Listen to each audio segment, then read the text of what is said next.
مصر کے بادشاہ بنے تو وہاں کا جو پہلے بادشاہ تھا وہ 72 زبانوں کو جانتا اور حضرت یوسف علیہ السلام 72 کے بجائے 73 زبانوں کے واقع ایک ان سے بھی زائد اور وہ تھی یہی عرب۔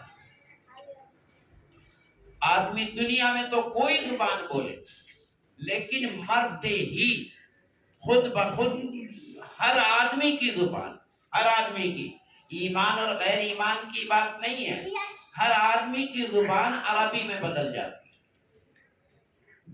جب سوال کرنے والا فرشتہ آتا ہے تو وہ عربی میں سوال کرتا ہے اور جواب دینے والا چاہے کسی خطے کا ہو، کوئی بھی زبان دنیا میں ہو، وہاں اس کی زبان خود بخود عربی میں آ جاتی ہے۔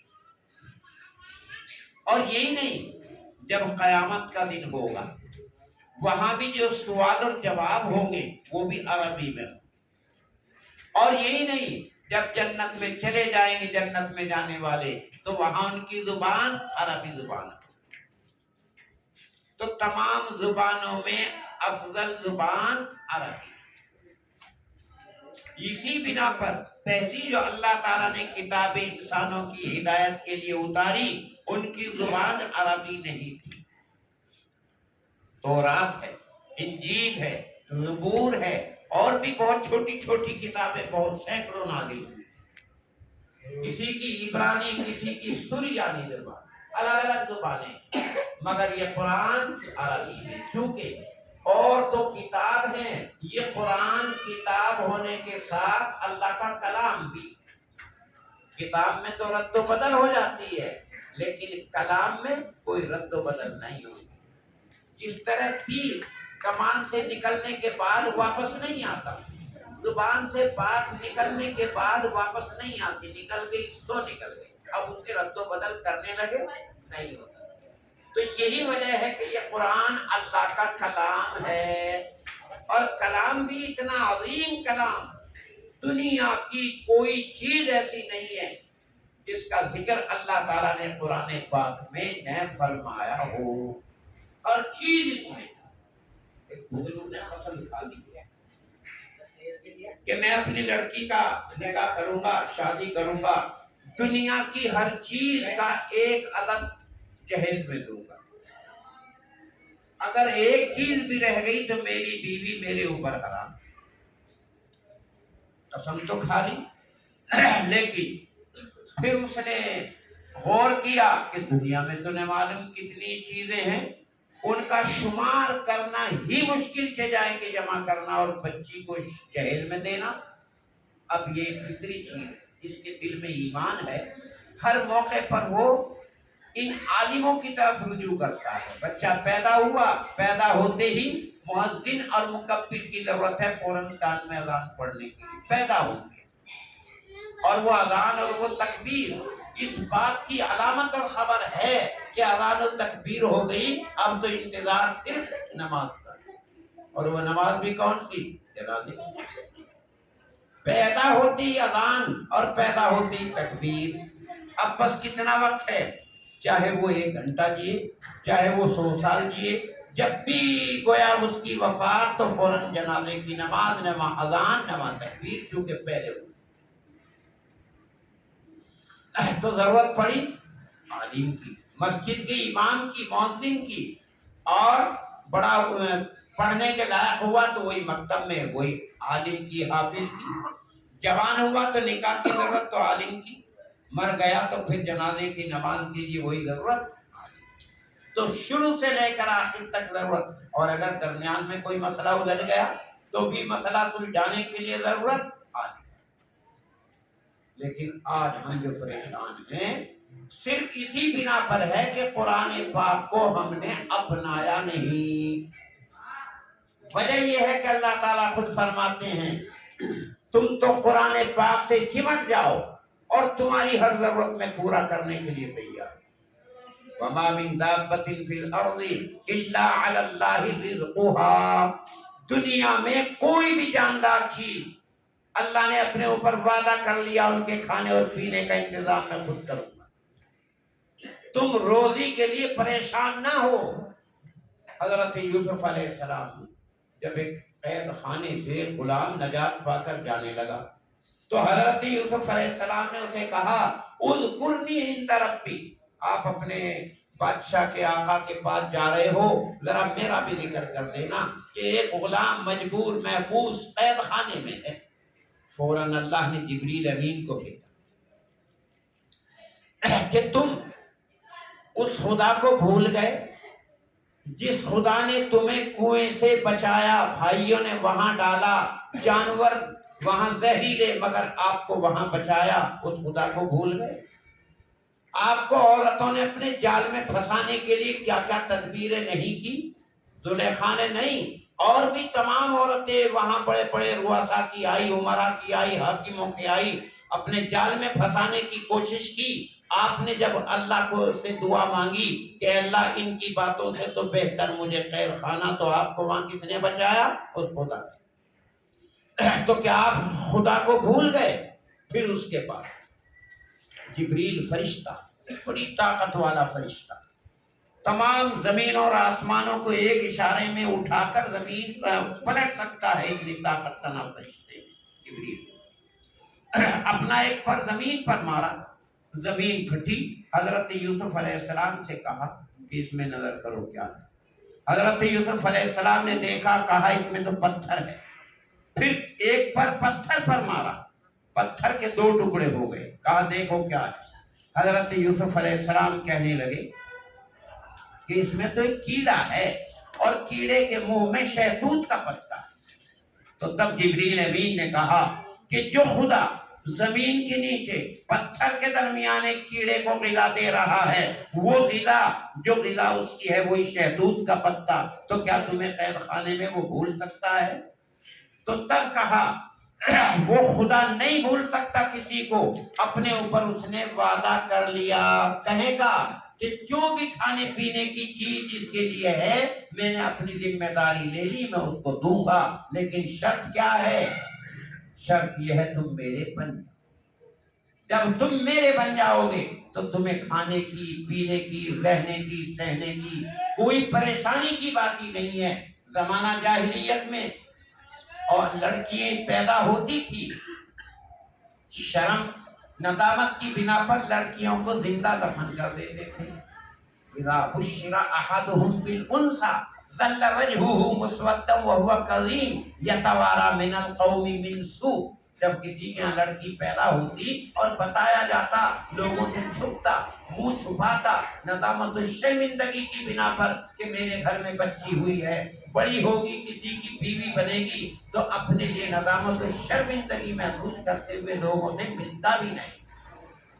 اور اگر لڑکا پیدا ہو گیا تو لڑکے کو بھی قتل کر دیتے تھے، اس خیال کی بنا پر کہ ہم اسے کہاں سے کھلائیں گے، کہاں سے مکان بنائیں گے، کہاں سے اس کا انتظام کریں گے۔ تو تب اللہ تعالیٰ نے ایک آیت نازل فرمائی، لا تقتلوا اولادکم خشیۃ املاق، اپنی اولادوں کو فقر و فاقے کے خوف کی بنا پر تم قتل مت کرو۔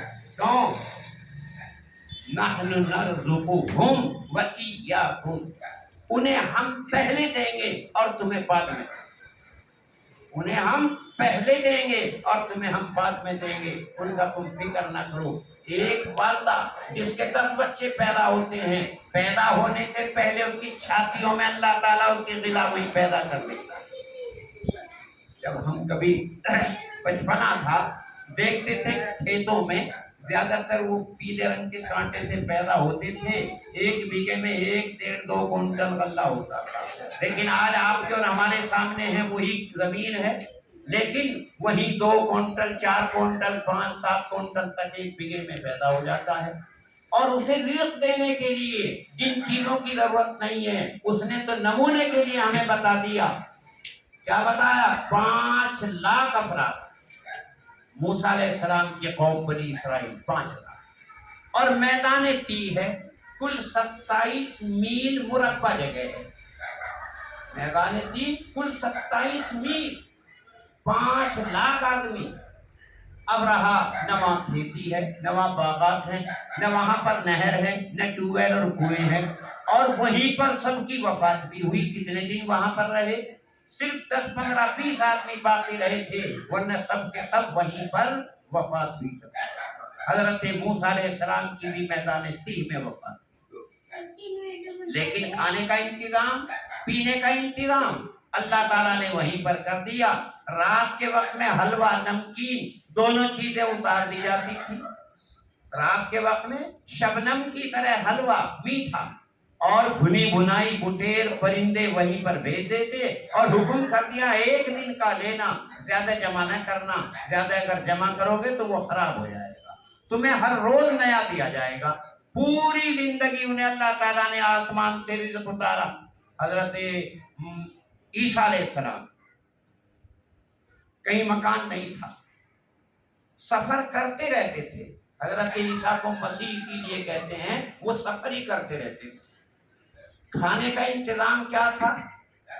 نہ تجارت، نہ زراعت، نہ کوئی پکانے کی بات. وہ زمین پر ہاتھ مارتے، وہیں سے کھانا نکل جاتا تھا. یہ حضرت عیسیٰ علیہ السلام کا معاملہ. جہاں بھوک لگی زمین پر ہاتھ مارا، زمین پھٹی، کھانا نکل گیا.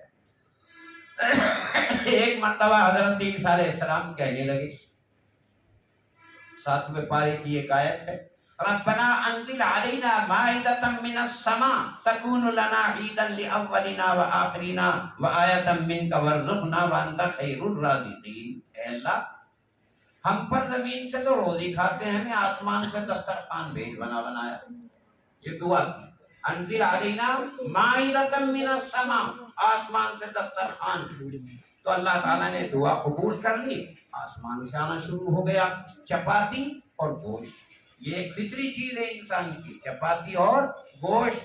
یہ آنا شروع ہو گیا. جب جنت میں جنتی جائے گا تو سب سے پہلے اللہ تعالیٰ جو کھانا دے گا، وہاں ایک بیل ہے، وہاں ایک بیل ہے جنت میں، اور جنت کے چاروں جانب جو درختوں کی باڑ ہے، اسے کھا کھا کر کے وہ اتنا سربا ہو رہا ہے کہ اللہ تعالیٰ زمین کی تو روٹی دیں گے، اور جنت میں جو ایک بیل ہے اس کی کلیجی کا سالن دیں گے. یہ دیکھو، یہ ساری باتیں اللہ تعالیٰ نے ہمیں پہلے ہی بتا دی. یہ زمین کی روٹی، کیونکہ زمین میں اللہ تبارک و تعالیٰ نے ہر چیز کو اسی میں رکھا ہے، چاہے سونا ہو، چاندی ہو، تانبا، پیتل، اور چاہے پھل کیسا بھی ہے، ہر جگہ الگ الگ زمین کے اندر اللہ نے طاقتیں رکھی. افریقہ گیا، 60 فٹ نیچے گیا تو وہاں سونا ہی نکل رہا ہے. 60 فٹ نیچے زمین کے کرین کے ذریعے، لفٹ کے ذریعے گئے، دیکھا وہاں سونا نکل رہا ہے. اسے باہر نکال کر سونا بناتے ہیں. ایک جگہ جانا ہوا کہ گھر کے برابر میں بھی گولے کا پیڑ کھڑا ہوا ہے کیرل میں. ایک جگہ جانا ہوا تو گھروں میں بھی وہاں سیب کے پیڑ کھڑے ہوئے ہیں. ہر جگہ ہر چیز پیدا نہیں ہوتی، مگر اللہ تعالیٰ جنت میں جو روٹی دیں گے تو زمین کی دیں گے. اور زمین کی روٹی کا مطلب، تم روٹی کھاؤ گے اگر یہ خیال کرو کہ اس میں تو سیب کا ذائقہ وہ ہوگا، مچھلی کا کہو گے وہ ہوگا، مرغ کا کہو گے وہ ہوگا، جیسا تم خیال کرو گے. وَلَكُمْ فِيهَا مَا تَشْتَهِي أَنفُسُكُمْ، تمہارا دل جو چاہے گا وہی تمہارا ذائقہ فوراً بن جائے گا. تو یہ باتیں بتانے کا مقصد کیا ہے؟ ہم اور آپ دنیا میں ہیں، روزی کے لیے پریشان نہ. روزی کا وعدہ تو اللہ نے اپنے اوپر کیا. جب بچے کا استقرار ماں کے پیٹ میں ہو جاتا ہے، اللہ تعالیٰ وہی غذا دینا شروع کر دیتے ہیں. اور غذا بھی کیسی؟ جیسی شہتوت کا پتا چیڑے کے منہ میں، وہاں ضرورت ہے جلدی جلدی پھلنے اور پھولنے کی، تو خون کی غذا دے دی. تو خون کی غذا اسی لیے دی جاتی ہے کہ اسے وہی ایک دم چاہیے. تیار ہوا وہی 8-9 مہینے میں بنا بنایا 2-2.5-3 کلو کا باہر آ جاتا ہے. پیدا ہوتی سب سے اعلیٰ غذا دودھ کی نرم، جو کہ وہاں خون تھا، اور یہاں پر آتے ہی دودھ دے. یہ سب اللہ تعالیٰ نے اپنے اوپر وعدہ کیا ہے. تو میں ان نوجوانوں سے یہی کہہ رہا ہوں، کہنے کی بات یہ ہے کہ آپ ملازمت کے لیے پریشان نہ ہو. یہ تو وعدہ اللہ تبارک و تعالیٰ نے کیا، کھانے کا، پینے کا، رہنے کا. یہ زمین پر اللہ تبارک و تعالیٰ نے تمہیں صرف اللہ کی جانب رجوع کرنا، تمہاری ہر مراد پوری ہو جائے. نبی کریم صلی اللہ علیہ وسلم خود فرماتے ہیں، اللہ تعالیٰ یوں کہتے ہیں، تم ایک بارش کرو میری طرف. میں دو چلوں گا، تم ایک ہاتھ چلو میں دو چلوں گا، تم پیدل چل کر کے آؤ تو میں دوڑ کر کے آؤں گا، تم میری طرف اگر دوڑ کر کے آؤ گے تو میں اپنی گود میں لے لوں گا، اور جب میں تمہیں اپنی گود میں لے لوں گا تو تمہارے پیر بن گیا، ہاتھ بن گیا، آنکھ ناک کان بن گیا، تمہیں کوئی ضرورت ہی نہیں ہے، تمہاری ہر ضرورت میں خود پوری کروں گا۔ لیکن شرط ہے اللہ کی ذات پر ایمان لانا، شرط ہے اللہ تعالیٰ کی بات کا ماننا۔ جب ہم اللہ تبارک و تعالیٰ کی اطاعت کریں گے تو اللہ خود وعدہ کر رہے ہیں، اجیبو دعوت الداعی اذا دعان، میں دعا قبول کرتا ہوں دعا کرنے والے کی، جب مجھ سے پکارتا ہے، مجھ سے دعا مانگتا ہے، میں اس کی دعا پوری کرتا ہوں، مگر شرط فَلْيَسْتَجِيبُوا لِي، وہ بھی تو میری بات مانے۔ آج ہم جو پریشان ہیں اللہ تعالیٰ کی ذات پر ایمان کامل نہیں ہے، زبان سے تو کلمہ ہے لیکن کلمے کا مطلب کیا ہے کہ تیرے علاوہ کوئی معبود نہیں۔ ہم سورہ فاتحہ پڑھتے ہیں الحمد شریف، شروع میں یہ ہے کہ تمام تعریف اللہ کے لیے، الحمدللہ۔ کیوں ہے اس کے لیے؟ کیونکہ وہ پورے عالم کو پیدا کرنے والا ہے، اس عالم کو پیدا کسی نے نہیں کیا سوائے اللہ کے۔ رب کہتے ہیں کسی چیز کو عدم سے وجود دینا، اور وجود دے کر ضرورت کی چیزیں پوری کرتے کرتے کمال تک پہنچانے والی ذات کو رب کہتے ہیں، اور وہ کون ہے؟ اللہ ہی کی ذات ہے۔ ہمیں کسی بات کو سمجھنا تو اپنے آپ کو دیکھیں کہ ہم پانی کا ناپاک ایک قطرہ، پھر ہمیں اللہ تبارک و تعالیٰ نے گوشت کا لوکڑا بنا دیا، یہاں تک کہ ہڈی اور روح کے اندر ڈال دی، جیتا جاگتا حیوان انسان بنا دیا، تو اور انسان بنا کر دنیا میں بھیج کر اللہ تبارک و تعالیٰ ہماری ہر ضرورت پوری کرتے ہیں۔ آسمان سے پانی، زمین سے کھیتی، ہر چیز اللہ تعالیٰ انسان کے لیے پیدا کرتا ہے، تو اسے کہتے ہیں عالموں کا رب۔ اور جب وہ عالموں کا رب ہے تو ہماری غلطیوں کو وہ درگزر بھی کرتا ہے، کیوں؟ رحمان اور رحیم ہے۔ الحمدللہ رب العالمین الرحمن الرحیم۔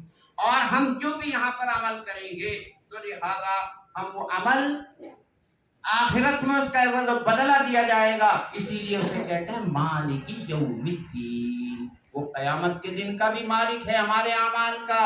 اسی بنا پر جب تو یہ تمام صفات والا ہے تو ہم کہتے ہیں ایاک نعبد، ہم تیری تو عبادت کریں، اور عبادت آپ کی کریں، مانگے کہیں سے نہیں، وَإِيَّاكَ نَسْتَعِينُ، ہم آپ ہی سے تو مدد چاہیں گے۔ اور اللہ تعالیٰ پھر کہتے ہیں ہم تمہاری ہر ضرورت پوری کریں گے، ہمیں صرف رجوع اللہ کرنا ہے۔ اس لیے یہ قرآن پاک آج پورا ہوا، رمضان کا مہینہ ہے، اللہ تبارک و تعالیٰ نے یہ قرآن جس کے سینے میں کر دیا، انسان کی طاقت نہیں ہے، یہ تو اللہ کا فضل ہے۔ چونکہ یہ قرآن آسمان پر، زمین پر، پہاڑ پر پیش کیا، انہوں نے بھی انکار کر دیا، اور اللہ تبارک و تعالیٰ نے نبی کریم صلی اللہ علیہ وسلم کی ذات گرامی ہمارے لیے ایسی بنا دی جو اتنی کامل، مکمل، اتنی قوت و طاقت والی کہ قرآن پاک کو جو آسمان و زمین نہیں اٹھا سکے، اللہ کے نبی نے اسے لیا، اور پھر اللہ کے نبی نے اپنے صحابہ کو پہنچایا، یہاں تک کہ ہمارے پاس یہ اللہ کا ایک فضل، اللہ کی ایک نعمت آئی ہے۔ یہ قرآن پاک عالم کے لیے روح کہلاتی ہے۔ جب تک یہ قرآن باقی ہے، یہ دنیا باقی ہے، جب تک ہمارے بدن میں روح تو ہمارا جسم باقی۔ آج روح نکل جائے تو ہمارا خود یہ جنازہ ہو جائے گا، لاش ہو جائے گی، اور دفنا دیں گے یا جلا دیں گے، یا جانور کھا لے یا پانی میں ڈال دے تو ختم ہو جائے گا۔ لیکن یہ عالم کے لیے روح قرآن پاک ہے۔ جب تک یہ قرآن رہے گی عالم رہے گا، اور پہلے قرآن پاک اٹھایا جائے گا، عالم جائیں، کتابوں سے اٹھے، قرآن اٹھے گا، فوراً قیامت آ جائے گی۔ تو قرآن پاک سے ہمیں اور آپ کو چمٹنا ہے، اور اپنے گھروں میں قرآن پاک کی تعلیم کو عام کرنا ہے۔ آج ہم پریشان، اگر آپ ایک بچے کو حافظ بنا دو، اسے ملازمت کی تلاش کرنے کی ضرورت نہیں ہے،